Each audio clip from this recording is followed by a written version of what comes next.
Sebuah peternakan kecil, hiduplah keluarga Itik yang lucu. Ibu Itik sedang mengerami telur-telurnya, menunggu keluarnya anak Itik. Tepatnya ada 7 telur yang menunggu menetas. Suatu pagi yang cerah, telur-telur Itik itu mulai menetas. Anak Itik mulai beradaptasi dengan dunia baru.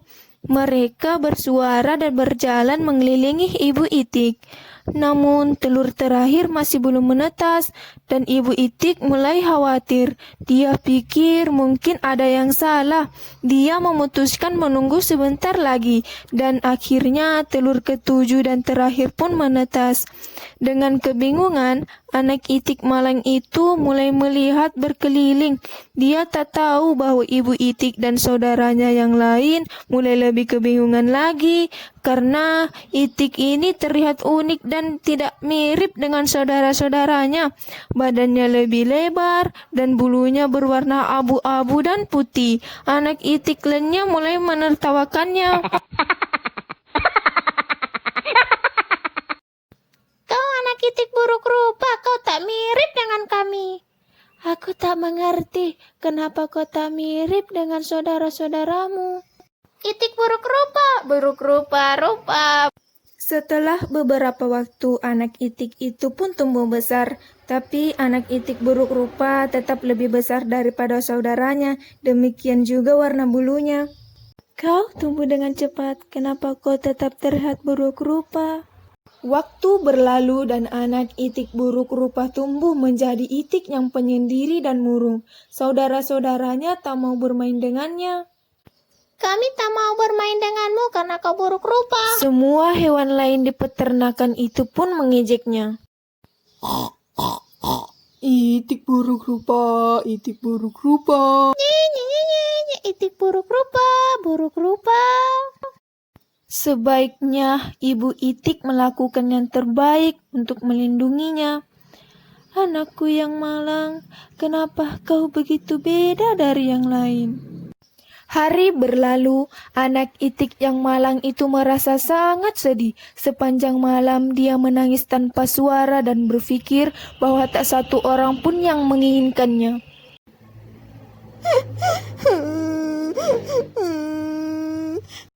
Kenapa aku buruk rupa? Kenapa aku tak mirip seperti saudaraku?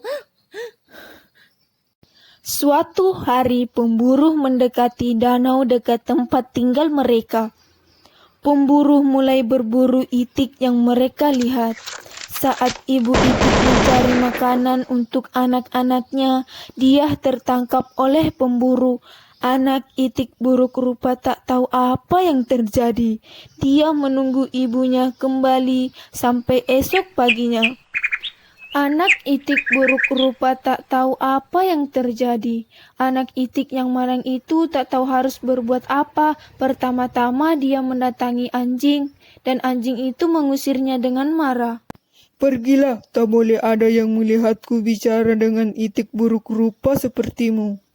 Kemudian Itik buruk rupa mendatangi ayam, tapi ayam juga mengejeknya. Bahkan aku pun terlihat lebih baik darimu. Itik buruk rupa sangat sedih. Tak seorang pun yang menginginkanku di sini. Jika ibuku tak kembali, tak ada alasan lagi untukku tinggal di peternakan ini. Pagi itu, Itik buruk rupa meninggalkan peternakan. Dia berenang ke seberang danau. Dia menanyakan pertanyaan yang sama kepada semua hewan yang ditemui di jalan. Apa kau tahu Itik yang mirip denganku? Apakah kau tahu Itik yang mirip denganku? Apa kau tahu Itik mirip denganku? Dia menerima jawaban yang sama dari mereka semua. Dia tak pernah melihat Itik sejelek dia sebelumnya. Anak Itik yang malang itu memulai perjalanannya dan mencapai danau lain, dan dia pun menanyakan hal sama ke angsa liar. Kau tak boleh tinggal di sini. Ada pemburu yang berkeliaran. Cepat pergi dari sini. Ayo. Itik buruk rupa mulai bergerak pergi. Tak lama kemudian, dia tiba di danau yang lain kali ini. Dia sendirian, tak ada siapapun yang terlihat. Ya, kalau tak ada yang menginginkanku, aku akan sembunyi di sini selamanya. Meskipun sendirian, dia sangat bahagia. Suatu hari dia melihat sekelompok burung berleher panjang putih bermigrasi ke selatan. Dia melihat mereka dengan kagum. Mereka cantik sekali. Kuharap aku bisa seperti mereka. Musim dingin datang dan salju mulai turun. Itik buruk rupa jatuh cinta dengan pemandangan salju. Pertamanya dia bermain-main sambil ditutupi salju putih. Karena salju yang tebal, itik buruk rupa kesulitan menemukan makanan. Jadi dia pergi mencari makanan.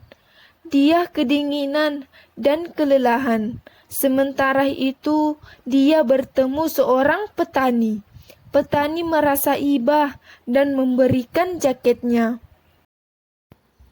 Kau makhluk malang, pasti kedinginan. Aku akan membawamu pulang dan merawatmu sampai Petani besar. menempati janjinya dan merawat anak itik itu. Saat musim semi tiba, itik buruk rupa sudah tumbuh besar. Supaya bisa punya tempat yang luas untuk bergerak, petani meninggalkan itik itu di danau.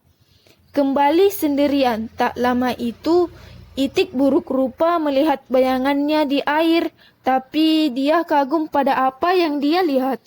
Pertama-tama dia tak mengenali dirinya sendiri. Dia pikir ada orang lain di belakangnya. Jadi dia melebarkan sayapnya dan melihat bayangannya pun melakukan hal yang sama. Dia merentangkan lehernya dan bayangannya pun meniru gerakan itu.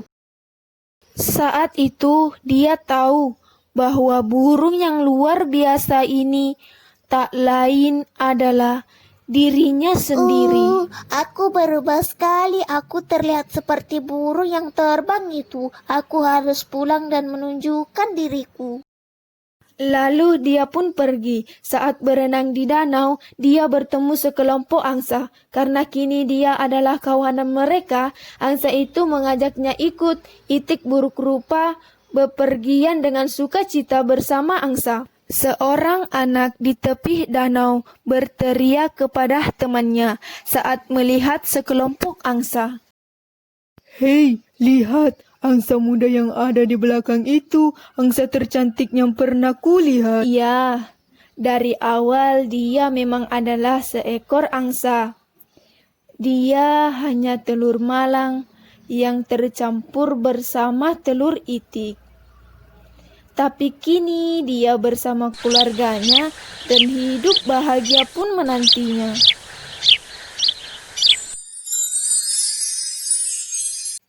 Dari cerita bebek si buruk rupa ini memiliki pesan moral, yaitu jangan malu dengan kekurangan yang kita miliki.